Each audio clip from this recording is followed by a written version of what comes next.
Jerome Washington pushed his cleaning cart down the empty hallway of the Galactic Archaeological Institute. The wheels squeaked against the polished floor, echoing through the massive building. It was 2 a.m., and he was completely alone with artifacts from across the galaxy. 3 years of night shifts had taught him one thing: the alien researchers who worked here during the day treated him like he was invisible. That suited Jerome just fine. He preferred the quiet. No condescending looks from the tall, blue-skinned Altarians. No clicking sounds of disapproval from the insect-like hive species when he accidentally bumped into their research tables. During the day, these alien scientists made it clear that humans were the newest, most primitive species to join the galactic community. They acted like humans were children playing with toys they didn't understand. But at night, Jerome could work in peace. He knew every corner of this place, every restricted area, every vault that held dangerous artifacts. The pay wasn't great, but it was honest work, and someone had to keep the place clean. Tonight felt different though. The air seemed to hum with an energy he'd never noticed before. As Jerome mopped the main exhibition hall, he glanced at the displays of ancient weapons behind reinforced glass. Swords that could cut through starship hulls. Spears that had ended wars between entire star systems. Daggers that legends claimed could kill gods. All of them were dead now, just pretty museum pieces. The alien scientists had spent decades trying to activate even one of these predecessor weapons, but they remained as lifeless as ordinary metal.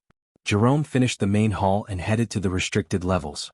His security badge, one of the few perks of working here so long, gave him access to areas most humans would never see. The elevator descended deep underground, past storage levels filled with artifacts too dangerous for public display. The subbasement was where they kept the really scary stuff. Weapons so powerful that even looking at them wrong could supposedly kill you. Jerome had cleaned around them hundreds of times without incident. Whatever power these things once had was long gone. He was halfway through mopping the main vault when the lights flickered. Jerome paused, looking up at the ceiling. The Institute's power grid was supposed to be military-grade, backed up by 3 different fusion reactors.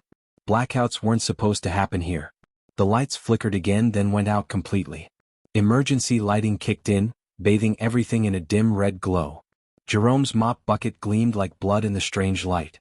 He'd never seen the vaults during a power failure before. The containment fields that surrounded the most dangerous artifacts were supposed to have independent power sources.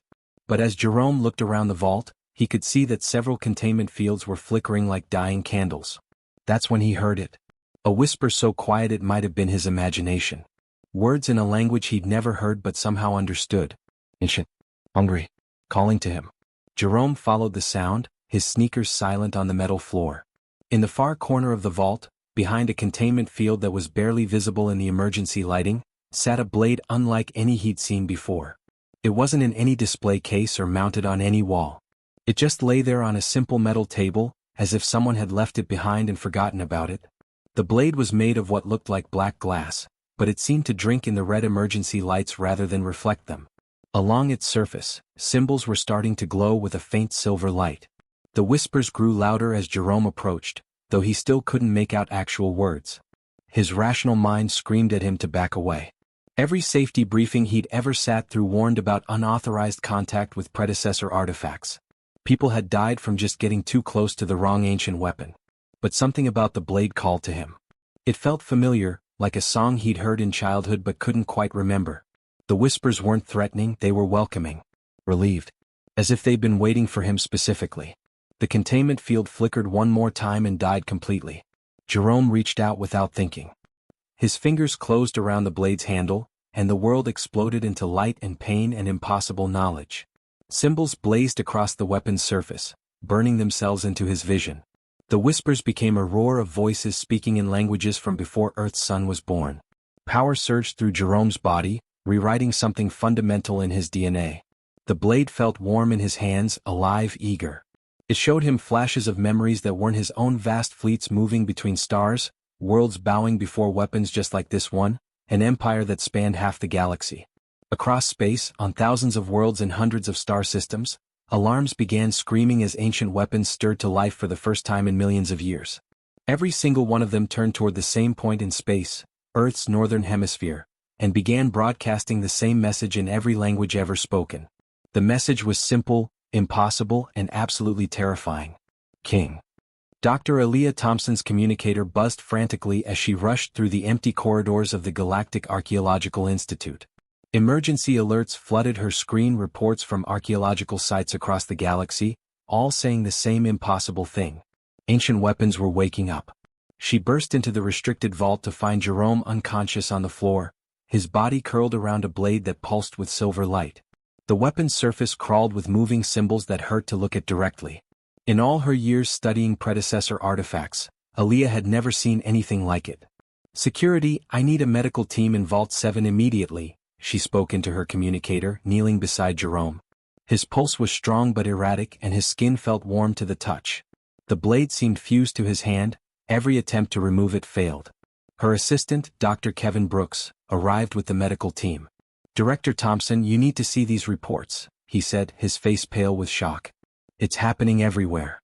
Aaliyah pulled up the incoming messages on her tablet. The singing swords of Altair Prime, weapons that had been displayed in their Grand Museum for over 2 centuries, had suddenly activated and shattered their containment cases. The museum's security footage showed the ancient blades rising into the air, all pointing in the same direction, toward Earth. "Look at this one from the Hegemony Archive," Kevin said, swiping to another report. "The Godkiller spears that ended the Titan Wars? They've been floating in perfect formation for the last hour, all aimed at the same coordinates in Earth's Arctic." More reports flooded in by the minute. The crystal daggers of Nexus Prime were humming with power for the first time in millennia. A private collector on the Outer Rim claimed his collection of ancient warhammers had begun glowing and trying to break free from their display cases. Every single weapon was doing the same thing, pointing toward Earth and broadcasting a single word that their translation systems couldn't quite process. The closest they could get was king, or ruler, or master. Jerome stirred on the floor, his eyes opening slowly. The blade in his hand pulsed brighter, and the symbols racing across its surface moved faster. He looked up at Aaliyah with eyes that seemed different, somehow older, carrying knowledge that no human should possess. "It's not possible," Jerome whispered, his voice hoarse. "They're calling to me. All of them." "Who's calling to you, Jerome?" Aaliyah asked gently, helping him sit up. The blade remained locked in his grip, its surface now showing what looked like star charts. "The weapons. The real ones." Jerome's gaze was distant, as if he was seeing something far beyond the vault walls. "They've been sleeping, waiting for someone like me to wake them up." Kevin's communicator chimed with an urgent message. "Director, we're getting reports from Earth's governments. Alien fleets are moving toward our solar system. The Altarian Defense Force, the Hegemony War Fleet, even the neutral trade unions are mobilizing." "Why?" Aaliyah demanded, though she suspected she already knew the answer. "Their weapons are dragging them here.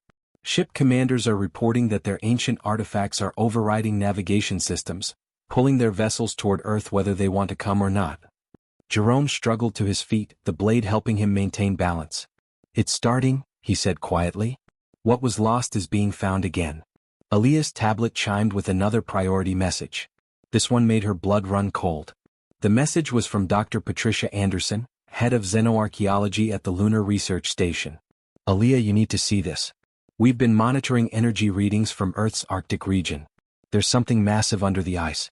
Something that's been there for millions of years and it's waking up." The attached energy readings showed a structure the size of a city buried beneath the polar ice cap. The energy signature matched predecessor technology, but the scale was beyond anything they'd ever discovered. "Jerome," Aaliyah said carefully, "what do you remember from when you touched the blade?" Jerome closed his eyes and the weapon's glow intensified. "I remember building the stars. Teaching children how to fly between worlds. Watching species take their first steps toward the light." He opened his eyes and Aaliyah saw tears streaming down his face. "I remember being gods and I remember choosing to forget." Across the galaxy, more reports arrived every few minutes. Ancient weapons were activating on worlds that had never seen human visitors. Artifacts that had been classified as myths were suddenly broadcasting their locations. The established order that had kept the galaxy peaceful for centuries was crumbling as every species realized that their most powerful weapons no longer answered to them. The weapons had found their true masters and they were calling them home.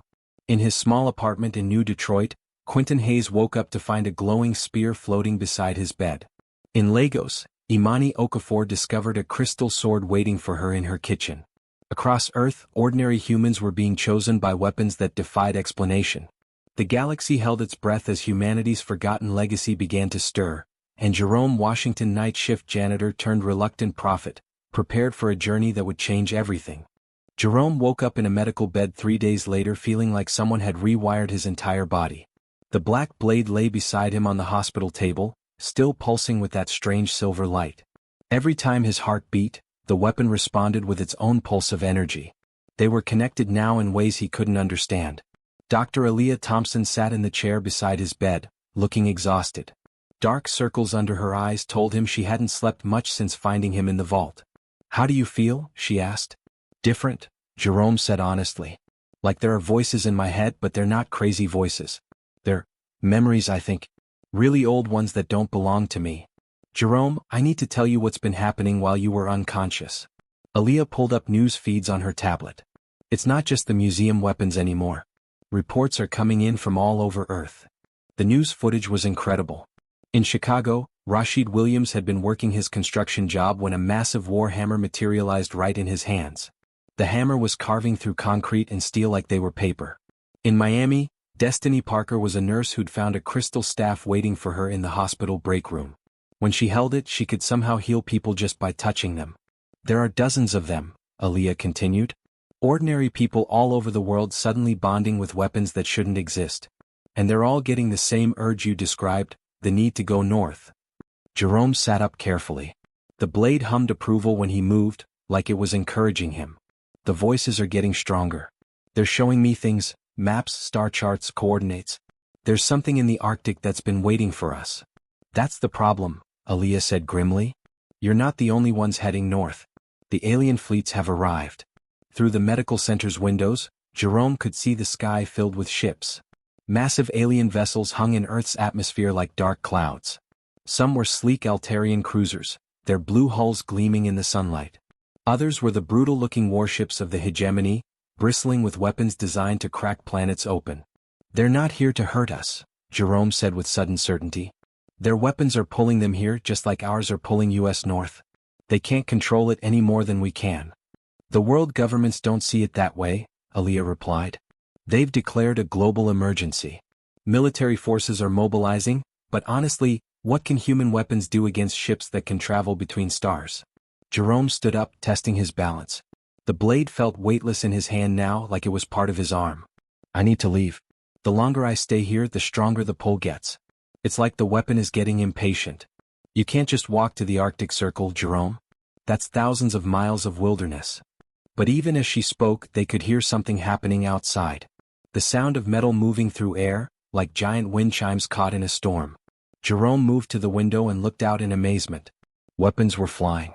Ancient swords, spears, hammers, and artifacts he couldn't even name were moving through the sky in perfect formation. They moved like a flock of birds, all heading in the same direction, due north. Some of them had people riding them, humans who had bonded with the weapons just like Jerome had. "Look," Jerome pointed to one group passing close to their window. He could see Quentin Hayes from Detroit, standing on a floating platform created by his glowing spear. Next to him flew Imani Okafor, her crystal sword carrying her through the air like she weighed nothing. "This is impossible," Aaliyah breathed, watching the procession of flying weapons and their human riders. "No," Jerome said, stepping toward the window. "This is what we were always meant to do." The blade in his hand suddenly expanded, its energy wrapping around him like invisible wings. Before Aaliyah could react, Jerome stepped through the window and into the sky, joining the stream of weapons and people heading north. Flying felt as natural as walking. The weapon somehow knew exactly how to keep him aloft, adjusting for wind currents and temperature changes automatically. Below him, the landscape rushed past cities, forests, rivers, all becoming smaller as he climbed higher. Other humans flew alongside him now. Destiny Parker gave him a wave as her crystal staff carried her past. A man named Tyrone Jackson from Atlanta rode what looked like a shield made of solid light. None of them spoke. The weapons seemed to discourage conversation, focusing their riders on the journey ahead. Behind them, the alien fleets followed at a respectful distance. Jerome could sense their confusion and growing fear through the blade's connection to their ancient weapons. For centuries, these alien species had considered themselves the advanced civilizations while humans were the newcomers. Now their own most powerful artifacts were abandoning them to follow ordinary humans to an unknown destination. As they flew over the Canadian border, Jerome felt the temperature drop and saw snow-covered mountains stretching to the horizon. The blade's pull was getting stronger with every mile, tugging him toward coordinates that showed nothing but empty tundra on any map. But Jerome knew better now. The weapons were taking them home to something that had been waiting beneath the ice for millions of years. Something that would change everything humanity thought they knew about their place in the galaxy. The pilgrimage of steel continued north, carrying Earth's chosen toward their destiny. The Arctic landscape stretched endlessly below Jerome as he flew north with the procession of weapons and their human riders. Ice and snow covered everything as far as he could see, but the blade in his hand pulled him toward a specific spot where the coordinates meant nothing to any satellite or map. As they approached the target area, Jerome felt the weapon's excitement building. The silver symbols racing across its surface moved faster, and the humming sound it made grew deeper, more urgent. Around him, the other flying humans were experiencing the same thing. Their weapons were practically vibrating with anticipation. Destiny Parker flew closer to Jerome, her crystal staff glowing brighter than he'd ever seen it. "You feel that too?" she called over the wind. "Like we're coming home to a place we've never been?" Jerome nodded. The blade was showing him flashes of memories that felt impossibly ancient. Images of this same landscape, but green and warm, with massive structures reaching toward the sky. Cities that looked like they were grown rather than built, filled with beings that looked remarkably human. Below them the ice began to crack. Not from the cold, but from something rising underneath. Massive fissures spread across the frozen ground in perfect geometric patterns. Steam hissed up from the cracks as heat from deep below met the Arctic air. The alien fleets hovering in the sky above them started backing away as energy readings spiked beyond anything their instruments could measure. Tyrone Jackson, riding his shield of light, pointed down at the growing cracks. "Whatever's down there, it's big." The ice didn't just melt, it dissolved. Jerome watched in amazement as thousand-year-old glacial ice simply vanished, revealing perfectly preserved structures underneath. Not ruins or archaeological remains, but buildings that looked like they'd been built yesterday. Crystal towers that caught the northern lights and reflected them back in impossible colors. Walkways that seemed to float in midair without any visible support. And in the center of it all, a palace that took Jerome's breath away. The structure was massive, easily the size of several city blocks, but it seemed to grow organically from the ground like some kind of crystal tree. Its walls were transparent in some places, opaque in others, shifting between states as if the building itself was alive. At its heart was a tower that reached up toward the clouds, topped with something that looked like a throne carved from a single piece of starlight. The weapons carrying them descended toward the palace entrance. As soon as Jerome's feet touched the ground, the blade in his hand sent a pulse of energy into the earth. Lights began appearing throughout the massive structure, running along walls and corridors like glowing veins coming back to life. "Welcome home," the blade whispered in his mind, and for the first time Jerome understood the words clearly. The other humans landed around him, dozens of ordinary people from all walks of life, now carrying weapons that defied every law of physics. Quentin Hayes still looked amazed by his floating spear. Imani Okafor kept staring at her crystal sword like she couldn't believe it was real. But they all felt the same pull Jerome did, drawing them toward the palace entrance. The doors opened without anyone touching them. Beyond was a corridor that seemed to stretch for miles, lined with statues that looked unmistakably human. But these weren't primitive cave dwellers or early farmers.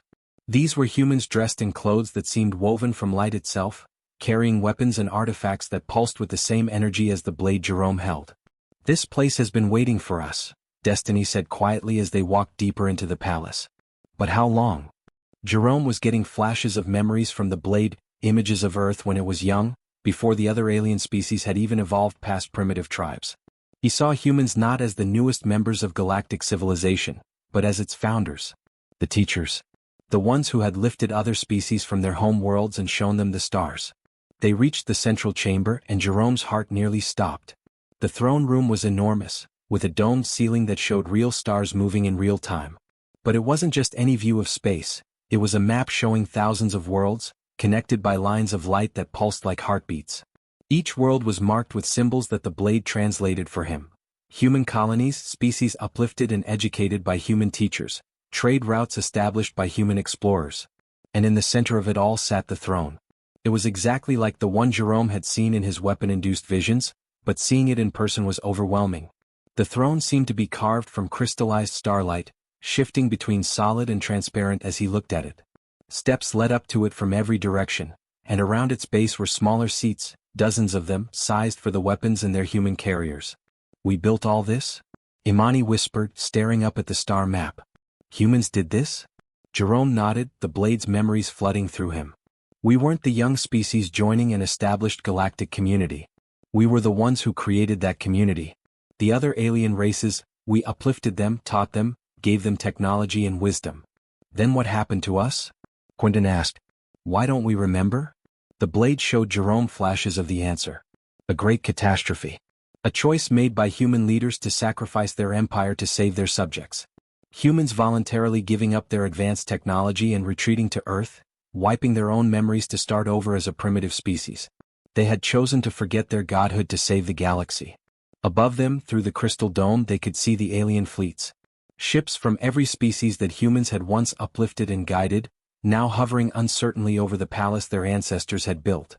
Their own weapons were pulling them down, forcing them to witness the return of the species they had unknowingly served for millions of years. Jerome looked at the throne, then at his fellow humans with their impossible weapons. The blade was urging him forward, showing him what he could reclaim. An empire spanning thousands of worlds. Subjects numbering in the billions. Power beyond imagination. All he had to do was sit down. Jerome stood at the base of the crystal throne, feeling the weight of millions of years pressing down on him. The blade in his hand pulsed with encouraging energy, urging him to climb the steps and claim what his ancestors had built. Around him, the other humans with their bonded weapons waited in silence, somehow knowing that this moment would change everything. Go on, Destiny whispered, her crystal staff glowing softly. It's what we came here for, right? But Jerome hesitated. Through the transparent dome above, he could see the alien fleets hovering in Earth's sky. Ships from species that had no idea they owed their entire civilization to humans who had chosen to forget their own greatness. The Altarians with their blue skin and proud culture. The insect-like hive minds who thought in perfect harmony. The warrior races of the Outer Rim who valued honor above all else. All of them had been lifted from primitive worlds by humans who saw potential in every species they encountered. Jerome climbed the first step. The moment his foot touched the crystal, holographic displays erupted throughout the throne room. Star maps showed the extent of the ancient human empire, thousands of worlds, billions of subjects, trade routes that connected entire galactic arms. It was beautiful and terrifying at the same time. On the second step, the displays changed to show individual worlds. Jerome watched primitive Altarians taking their first steps into space, guided by human teachers who looked just like the people standing around him now. He saw early hive queens learning to communicate beyond their own species, with human diplomats patiently building bridges between different ways of thinking. The third step showed him the cost. Wars between species that couldn't understand each other. Conflicts that threatened to destroy entire star systems. And humanity, caught in the middle, trying to keep peace in a galaxy that was growing too fast, becoming too complex for any one species to control. By the fourth step, Jerome was seeing the choice his ancestors had made. Rather than rule as gods over species they had created, rather than use their superior technology to force peace through conquest, they had chosen something else entirely. They had chosen to step back, to forget, to let their subjects grow into their own greatness without the shadow of human superiority hanging over them. They gave it all up, Jerome said aloud, his voice echoing through the vast chamber. They could have been kings forever, but they chose to become ordinary instead. Quentin Hayes stepped forward, his floating spear casting strange shadows on the crystal walls. But look what happened, Jerome. Look at how the galaxy treats us now. They think we're primitive. They look down on us like we're children playing with toys we don't understand. Because that's what we wanted them to think, Jerome replied, the blade's memories becoming clearer with each word. We wanted them to stand on their own, to build their own cultures, their own technologies, their own ways of understanding the universe. If they knew we were their creators, they'd never truly be free. Imani Okafor raised her crystal sword, its light reflecting off the star maps surrounding them. But we could fix everything, Jerome. We could end the wars, stop the suffering. Look at what Destiny can do with her staff. She can heal people just by touching them. Imagine if we could heal entire worlds. Jerome looked around at his companions. These weren't ambitious politicians or power-hungry generals. They were ordinary people, a janitor, a nurse, a construction worker, a teacher. People who had spent their lives helping others in small ways, now offered the chance to help on a galactic scale. He climbed the fifth step, and the throne responded by showing him what he could accomplish. Fleets of human ships spreading across the galaxy, bringing order to chaos. Weapons that could destroy entire planets turned toward peaceful purposes. Species that had been fighting for generations suddenly working together under human guidance. Would be so easy.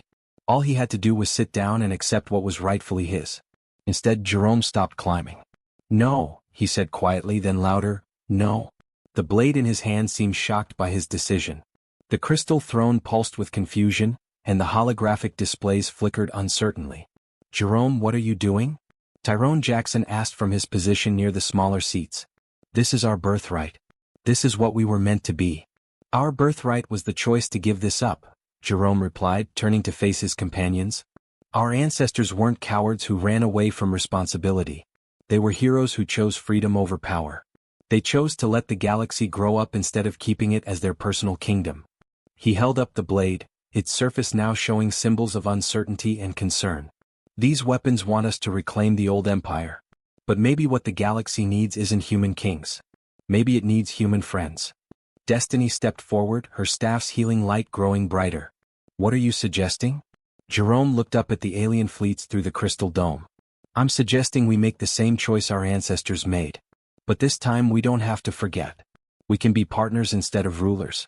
Teachers instead of kings. The throne pulsed one more time, almost pleadingly. Jerome could feel its ancient consciousness begging him to restore the order that had once brought peace to the galaxy. But he also felt something else. The quiet satisfaction of every human ancestor who had chosen to step away from absolute power because it was the right thing to do.